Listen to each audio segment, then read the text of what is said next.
Las opiniones vertidas en este podcast son de exclusiva responsabilidad de quienes las emiten y no representan necesariamente el pensamiento del canal. Muy buenas tardes, muy buenos días, muy buenas noches, como diría nuestro patrocinador oficial de este podcast, Un Libro a la Semana, el maestro Yello. Este día es bastante, para mí es muy emocionante porque iniciamos un nuevo formato en este podcast. Hoy tenemos un invitado fuera del sistema de radio y televisión, michoacano de radio y televisión, y esperemos que se continúe con esto. Ingeniero Isidoro, te doy la bienvenida. Muchas gracias por aceptar a venir a comentar este libro que cuando lo estaba leyendo me acordé mucho de ti y ahorita diré por qué, que es La figura del mundo de Juan Villoro. Y pues bienvenido, ingeniero. No, gracias, Sergio, y un saludo a todo tu auditorio. Y para mí es un gusto estar en una mesa para hablar de algo que yo disfruto mucho, que son libros, ¿no? Entonces, y especialmente este sí tiene una serie de pasajes, yo diría, que lo hacen uno volver al pasado, déjà vu. Justo por eso cuando lo estaba leyendo me acordé mucho de ti, sobre todo porque tú conociste de cerca eso que ya parece un eco muy lejano, una imagen muy lejana que fue el exilio español, ¿no? Uh-huh. Y aquí Juan Villoro en La figura del mundo, que salió, que es la biografía que hace sobre su padre y que salió el año pasado, es un libro que nos va conectando a todo este mundo que, insisto, parecería tan lejano, ¿no? Que es el legado del exilio español en México. Fíjate que como primer punto de ataque, porque es un libro que tiene aristas por muchos lados, detalles, frases geniales, es un libro muy rico. El exilio español en su concepción más amplia, yo creo que es la riqueza adquirida de este país más importante en su historia. O sea, lo que trajeron ese exilio republicano español con todos sus médicos y todas las instituciones que se formaron. Y que además, como el padre de Juan, Luis Villoro Toranzo, uh-huh, que además se termina comprometiendo de tal manera con México que es impresionante, ¿no? Esta búsqueda de pertenecer a la termina encontrando aquí y no precisamente México en abstracto, sino en ciertas causas, en ciertos ideales, ¿no? Que eso es lo que encontramos en este texto. Sí, pero siendo una biografía que él mismo dice que no es biografía de su padre, es un relato de lo que las sombras de su padre con él, ¿no? O sea, porque todos los padres hijos conocemos una parte de nuestro padre.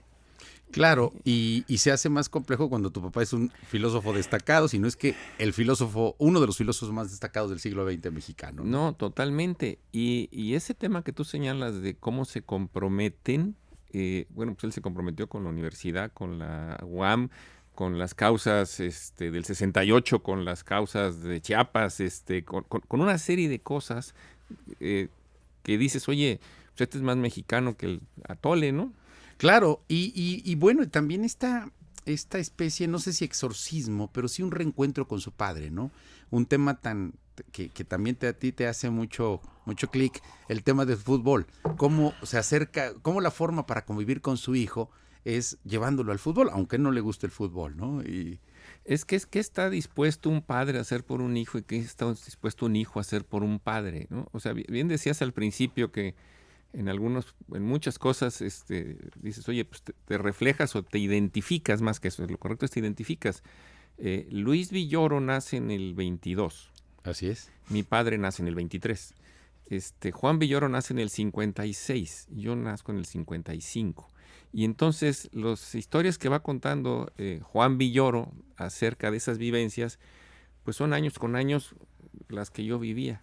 Y ves una serie de similitudes y una serie de lejanías también, ¿no? O sea, Claro, y yo creo que una de estas, porque siempre te tengo presente como un bibliófilo, y aunque no lo quieres reconocer así, tengo presente una ocasión en la que estábamos desayunando en el mismo lugar, y tú llegaste con una especie de memoria del Canal 13.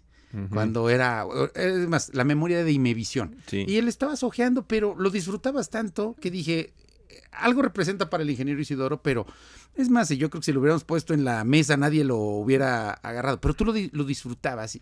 Pero lo alcancé a ver, ya no te lo pedí porque se me hacía un poco atrevido, pero era muy buena edición, era muy bien ilustrada, muy bien armada. Es decir, de esos detalles que cuando uno es bibliófilo lo disfrutas, ¿no? Sí, y aquí, digo, este libro yo sí diría es un libro para disfrutarse en muchos sentidos, porque además dices hijo de tigre, Pintito, hijo de filósofo, literato, ¿no? Sí, que es cuando le dice, oiga, pero yo quiero ser, yo soy escritor, no filósofo. Sí, y entonces ves las raíces, pero ves los caminos distintos y las explicaciones de la vida desde dos universos que son comunes en muchas herramientas, pero que no es lo mismo. Entonces, Juan es alguien mucho más campechano, diríamos, ¿no? O sea, claro, y fíjate cómo justo estas contradicciones, que uno pudiera pensar, bueno, es la casa del maestro Villoro, y dice, podría pensarse que quienes nacen en un entorno donde se cultivan la sensibilidad y el pensamiento disponen de cierta ventaja para su vida futura. Sin embargo, el privilegio de crecer rodeado de libros e ideas también implica crecer rodeado de varias formas de neurosis, ¿no? Y dice, y va describiendo cómo fue difícil que no era el papá, ¿no? Sino era un hombre que estaba ahí, decía, ¿qué está haciendo? Pues está pensando, ¿no? Trabaja mi papá, pero es un señor que está pensando. ¿Y cómo influye en un hijo? Algo que me llamó mucho la atención, el don Luis Villoro, pues estaba en el 68 en la UNAM. Parte de esa gesta que se da entre profesores, alumnos, para reclamar a democracia, apertura, que sean ser escuchados. Pero impacta mucho en el hijo. El hijo, yo insisto, era un año menor que yo, y yo estaba en el Politécnico. Yo estaba en la prevocacional, hoy no existen, que era el Politécnico. Las secundarias técnicas ahora. Sí, y sin embargo yo nunca tuve la profundidad que llegó a tener el hijo. Y eso no es más que derivado de lo que ve y escucha en el padre, ¿no? Entonces somos lo que vemos. Claro, y ahí él lo describe muy bien cómo el padre vive una especie de culpa, porque todos sus compañeros que participan en el Consejo Nacional de Huelga están, y él está provocando incluso que lo detengan. Los está retando. Sí, porque alguien llega y se acerca y le dice, oye, estás en la lista negra, vete a esconder, y no se mueve. Y él es justo regresar a esa convicción, a esa ética de hombre público, ¿no? De hombre comprometido con este país. Y de esa culpabilidad de grupo, ¿no? De cooperativismo, decir, ¿cómo es que ellos ya están en la cárcel y yo no? Pues Sí, ahí estaban revueltas, Eli de Gortari, es decir, Pablo Gómez, en fin, el Pino, una cantidad de personas. Y él cómo se salva y luego cómo vuelca también esa energía creadora, ¿no? Que es también este padre que decide divorciarse cuando él tiene 8 o 9 años. Y entonces cuando dice, es que ahí es cuando conocí a mi padre, porque antes no lo había encontrado. No, yo creo que una biografía del padre escrita por el hijo es algo maravilloso. O sea, digo, maravilloso. No sé si la aprobaría don Luis Villoro.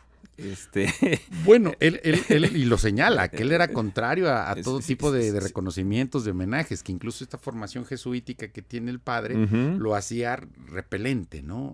A ese tipo de consideraciones, que al contrario, él por parte de la mamá eran herederos de propiedades en San Luis Potosí y que cuando los llevan a conocer, pues todavía está estos ecos del porfiriato, en donde tienen peones que llegan y le besan la mano. Y él lo rechaza, y eso lo deja grabado, ¿no? Tan lo deja grabado que termina siendo un mal administrador de bienes, porque cuando lo hereda la abuela... Todo lo regala, lo hace dispendio o apoya taquería. Exactamente, ¿no? Ese estuvo fabulosa. Me imaginé estos... no con las locuras, no con las locuras ni tampoco, digamos, con esa habilidad para hacer negocios del ingeniero Eberto Castillo, pero de ese tipo de clase media alta comprometida, ¿no? Que tenían, pues, digamos, una forma de llegarse a ingresos, de vivir de una manera, pues me parece más que decorosa, muy buena en ese momento, y que deciden dar parte de esas ganancias a proyectos como el de la taquería, ¿no? Pero te da un hilo conductor el libro. O sea, por un lado tienes una primera figura del el hijo que cuenta al padre, ¿no? O sea, que viví con un padre que además se divorció desde los 9 años y esa es una. 2, el exilio de alguna forma cómo impacta en el padre y cómo impacta en el hijo. Pero es un exilio particular porque es una familia que ya está mexicanizada aún estando en España, porque la abuela, bueno, la mamá, la abuela de San Luis Potosí, lo que tú estás diciendo. Y entonces, cuando llega la guerra, son gente que ya ha viajado. Y estamos hablando de los años 30. Y exiliados también, porque los mandan al colegio, a este colegio de jesuitas en Bélgica. No, y la señora se va a España porque la revolución. O sea, una guerra te manda de aquí para allá y otra guerra después te regresa a México. Eran exiliados. Transterrados, decía. Exactamente. Sí. Entonces, digo, ese es un hilo conductor y luego te lleva a maravillosas historias. El fútbol, la taquería, la creación de universidades. Y también esa vida que creo que justo es el personaje que solo el hijo puede dar ese toque íntimo, ¿no? Es decir, y ahí sí lo sé como biógrafo, es muy difícil tú abordar los temas íntimos o privados de un personaje, porque queda entonces en la chabacanería. Pero él sí puede decir, no, a ver, mi papá, después de que se divorció, pues era un poco ojo alegre, ¿no? Cortejaba a sus alumnas, claro. Hoy, en la perspectiva y condiciones, ya hubiera sido víctima del tendedero o de un movimiento parecido al Me Too, ¿no? Sí. Y sin embargo, es ese personaje que justo no es que use el poder, sino es esa seducción en la que él, a partir del conocimiento de lo que sabe, ¿no? No, digo, son fotografías maravillosas, pero que sí nos dan un reflejo de un momento histórico del mundo, de México, y sí te dan chispazos geniales de reflexión en observaciones, en frases, en manera de actuar, ¿no? O sea, es muy difícil encontrar algo que simile a los caricaturistas. O sea, un caricaturista hace un editorial en 3 rayas, ¿no? Bueno, aquí en muchas frases en el libro te encuentras un editorial en 10 palabras. Mira, me gustaría leer cómo lo describe, dice, pero sobre todo adquirió una pasión general por el conocimiento que nunca lo abandonó. Su mente era lo contrario a la de un especialista. Cualquier desafío intelectual lo apasionaba, aunque estuviera muy lejos de sus propias preocupaciones. Leía libros sobre los hoyos negros, las leyendas artúricas, la vida de un compositor o la tecnología de los egipcios, sin el menor sentido utilitario, por el gusto de seguir aprendiendo. Desde luego tenía limitaciones. No le interesaba la cultura popular. Para él se reducía a las noticias. Digo, yo insisto, ese reflejo, pero contado por el hijo. O sea, porque todos tenemos un ídolo, construcción en el padre, y luego lo rompes y luego lo vuelves a armar y lo vas haciendo. Pero cuando logra el padre llegar a los 80 y tantos años y está involucrado en el EZLN con Marcos y como referente ideológico, con jesuitas. E incluso hasta esto que afirma él, ¿no? Es el hijo también, en muchos sentidos es el hijo por ser fundador de la UAM, porque Marcos estudió en la UAM, porque es filósofo también. Y este diálogo que dan a entender que es a partir de un libro de Chesterton, ¿no? Uh-huh. De que llega y le dice, bueno, ¿quién es usted? No, pues soy Luis Villoro Toranzo. ¿Y a qué viene? Pues vengo a integrarme a las filas zapatistas. Sí. Y esa metáfora de, oiga, pero usted no tiene pasamontañas, porque claro, no saben cómo decirle que no al maestro. Claro. Y le dice, oiga, pero no tiene pasamontañas, pero traigo mi boina. Sí, yo me escondo estando enfrente. O sea, eso es maravilloso, ¿no? O sea, y ese compromiso que está en el padre y está en el hijo, decir, oye, yo tengo una responsabilidad con la sociedad. O sea, y donde lo encuentro en mi mente, lo tengo que ir a hacer. No es lo quiero hacer, sino es un sentido de lo tengo que hacer. Transformar el mundo, ¿no? Sí, Cuando sí. Incluso este diálogo que también tienen, que es impresionante, ¿no? Cuando en una mesa familiar les preguntan quién es el personaje más importante del siglo XX, ¿no? Y ahí dice John Lennon y no recuerdo ahorita el otro personaje. Y el maestro Villoro dice Gandhi. Uh-huh. Y le cuentan, ¿y por qué? Porque predicó con el ejemplo, dice, porque era un ejemplo. Dice, el otro me puede decir, mira, no, es que él estuvo teniendo relaciones sexuales no sé cuánto tiempo en contra de la guerra de Vietnam. Dice, eso era vanidad. Él se quería promover a sí mismo. John Uh-huh. Lennon no. Y no recuerdo el otro personaje. Dice, en cambio, Gandhi, dice... Gandhi se aventó contra el Imperio Británico, dice, pues nada más que él. Y te dice Juan cómo en varias escenas de su vida, de su padre, pues lo ve como Gandhi. O sea, lo ve en una consistencia intelectual con lo que él dice que es el mejor hombre del siglo, ¿no? O sea, con Gandhi.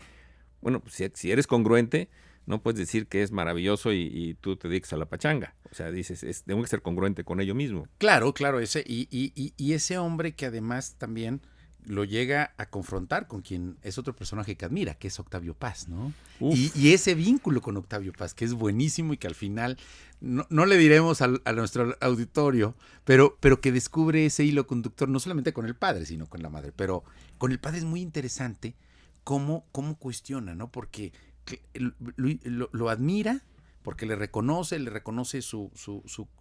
digamos, le reconoce su estatura intelectual, le reconoce su trayectoria, pero dice, pero se acercó al príncipe al final. Uh-huh, Dice, uh-huh. Estuvo cerca del poder, ¿no? Esto que tú decías, de la congruencia, ¿no? No, bueno, para don Luis, la congruencia es todo en la vida. O sea, la congruencia en el casarse, en el divorciarse, en las ideas, en los proyectos, en aquello que emprende. Digo, la verdad es que tiene construida una escalera completa de congruencia. Y de repente, si está desviado, pues ni modo, soy congruente con mis desviaciones. Claro, y cómo justo lo cuestiona, ¿no? Cómo hace ese cuestionamiento tanto en vida como ahora ya póstuma, el decir, oye, todo lo que hizo lo descalificas porque tuvo esa desviación. Uh-huh. Y al final creo que se reencuentra, ¿no? Porque el regalo que le da Forma de Póstuma, que es, iremos a ese tema de cómo él se desprende de todos sus libros. ¿Y a dónde? Ese es el punto. Es decir, en el libro creo que no sé, yo tengo la idea, la creencia de que el libro lo escoge a uno, mi estimado ingeniero. Sí.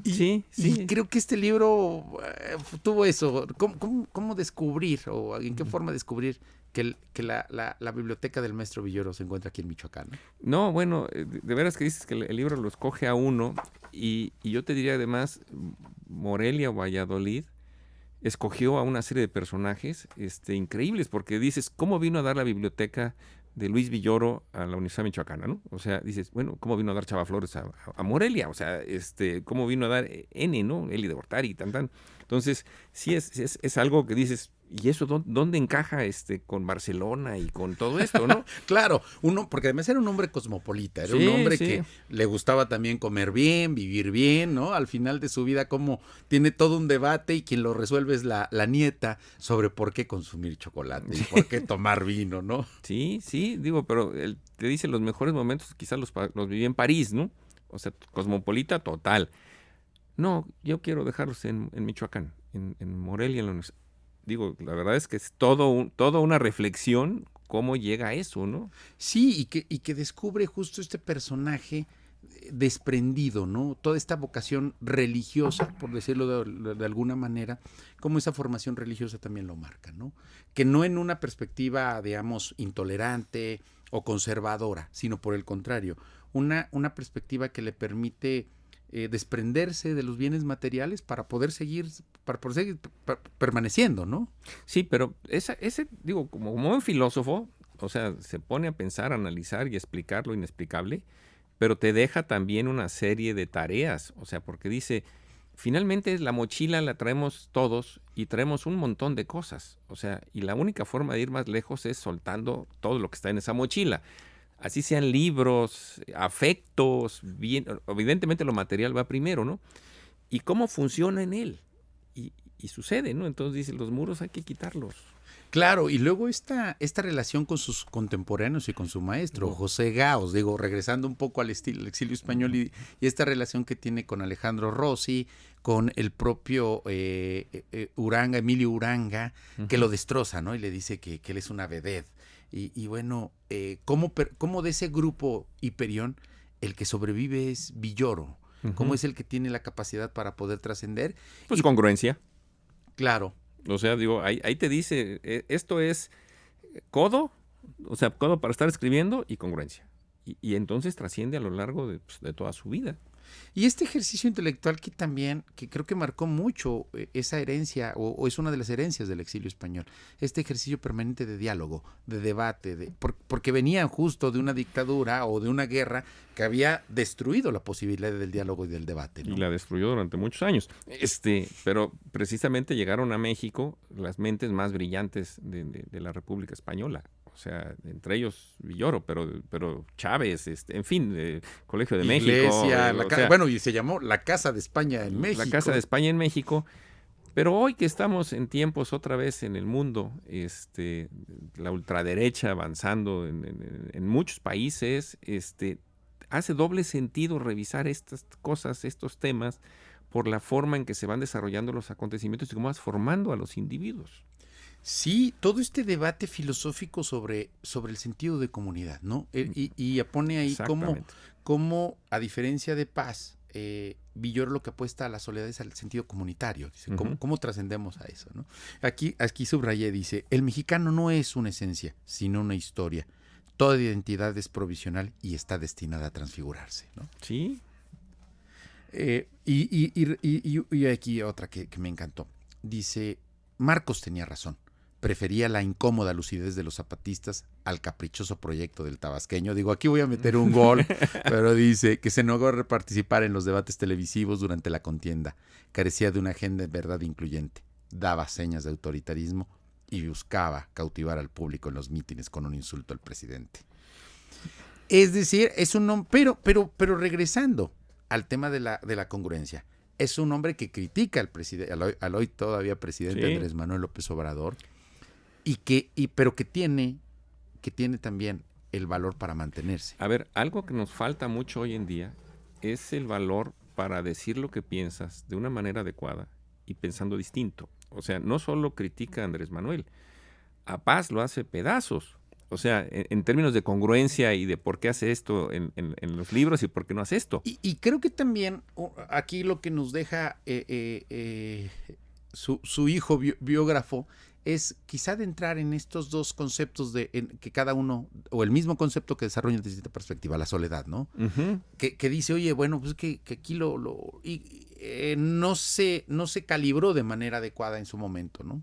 Sí, pero digo, sobre todo, concluyendo, dices, esa capacidad para cuestionar a un premio Nobel, a un personaje que se vuelve nacional de la patria, dices, oye, no, consistentemente sucede esto. ¿Y cómo construyes nación? Pues con todos, o sea, no lo construyes con uno, o sea, lo construyes con todos, o sea, y necesitas que precisamente entren a los cerebros los puntos de vista de todos ellos y que hayas creado el caldo de cultivo, que es lo que genera en su hijo, para tener una mente abierta y que tenga otras lanzas hacia adelante, ¿no? Sí, dice, mira, retomando un poco lo que comentábamos hace rato sobre el personaje del siglo, dice, ¿saben ustedes lo que significa dar el ejemplo?, preguntó. Un silencio reverencial siguió sus palabras.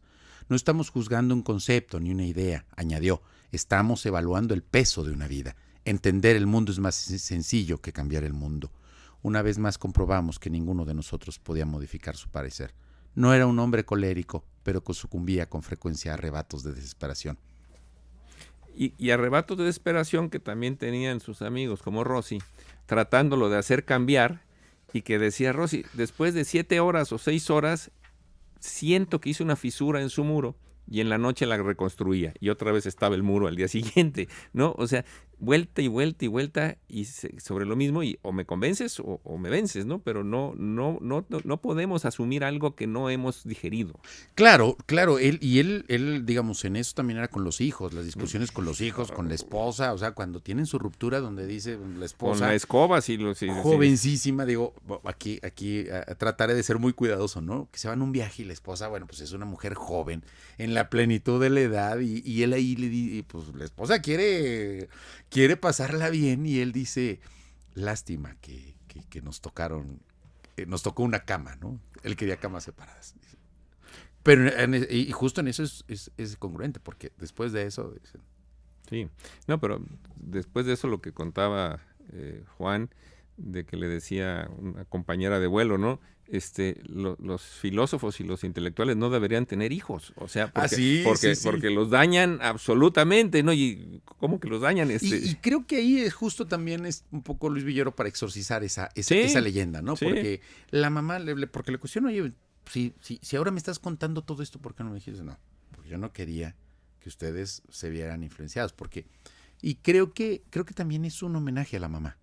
es reconocerle. El estoicismo, además, de la madre, que es la figura mexicana materna tradicional. Claro, pero tradicional y a la vez no tanto, ¿no? Porque cuando se divorcia, psicóloga sí, llega a ser una terapeuta, una psicoanalista muy prestigiada y como también ella en la etapa post-mortem del papá lo ayuda a reencontrarse con él, ¿no?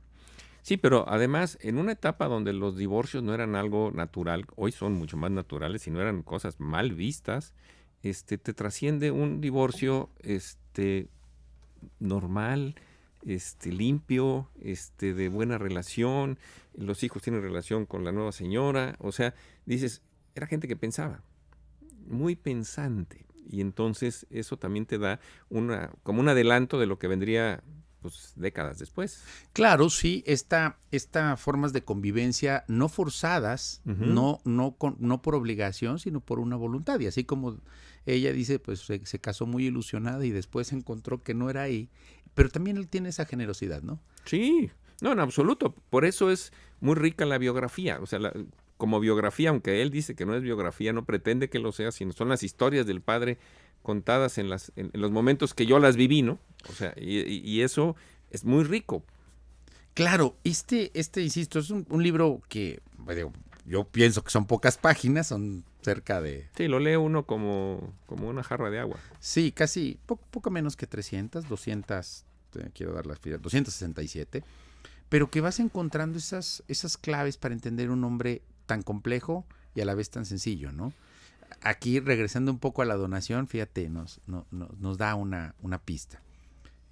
Dice, en ese clima de crispación, mi padre volvió a asociar la plenitud intelectual con una actitud que determinó su vida, el desprendimiento.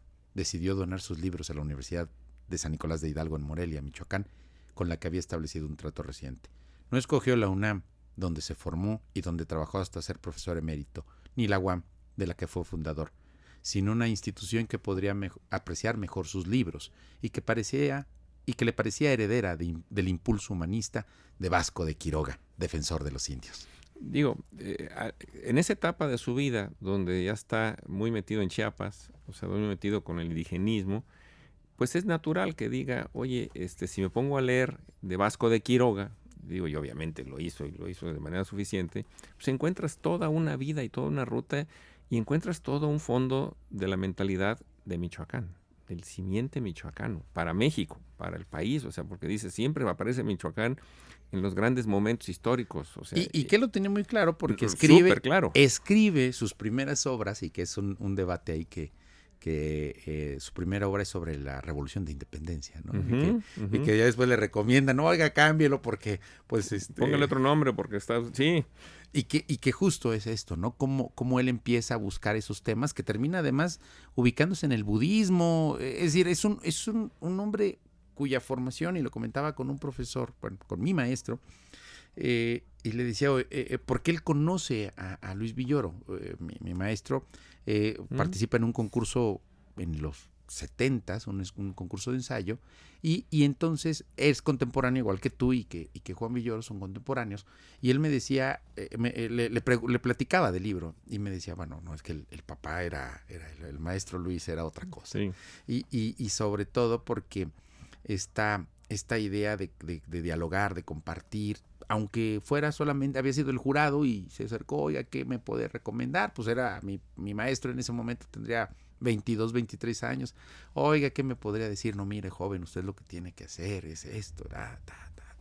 Muy, muy interesante. Y me gustó mucho, además, cómo esta referencia a un autor que también es para mí uno de mis favoritos, que es El viejo y el mar, de Ernest Hemingway, ¿no? Donde dice, un hombre puede ser destruido, pero no derrotado. Sí. ¿No? Y justo esa... Pero está lleno de frases así, que la pura frase vale una reflexión de varias horas, o sea... Claro, y él fue congruente con eso, porque le da un infarto y no le pide absolutamente nada a los hijos, y dice, yo me puedo valer por mí mismo y me voy a atender, Y lo hace con ese justo estoicismo. El estoicismo. ¿No? Dice, no, yo no les voy a pedir nada. Claro, le va mal porque podría haber atendido a tiempo, hubiera tenido, no hubiera tenido las complicaciones, ¿no?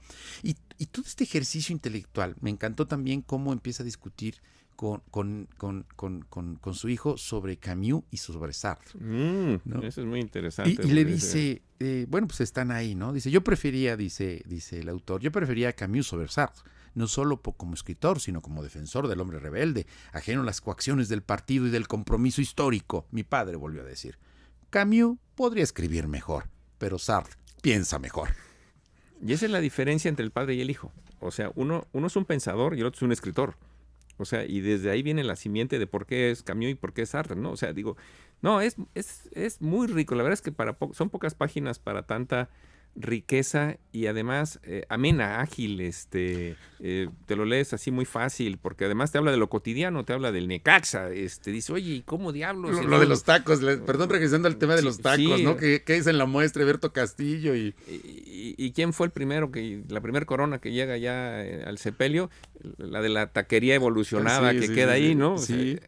Sí, cuando decía, me encantó la frase porque dice, bueno, tuvieron que cambiar el tema de los guisados, porque es decisión de don Luis poner tacos de guisados, porque dice, bueno, a ver, todo el mundo vende tacos de bistec del pastor, pero ¿y tacos de guisados? Por eso dices, oye, los filósofos diseñando taquerías, ¿no? O sea, parece de Kafka. O sea, sí, surrealista y tan apegado, sin embargo, a la realidad, porque él se acerca como una forma de una lucha en la que tiene que ser empático con... No, y ahí sí en ese momento vis a vis con otro tipo maravilloso que es Berto Castillo. O sea, que puede estar en la política, en las tridilosas, en los tacos. Y pensando hacerle hoyos a la Jusco para combatir la contaminación, ¿no? Entonces, digo, las mentes se atraen, o sea, dices, son cuates pensadores de tiempo completo.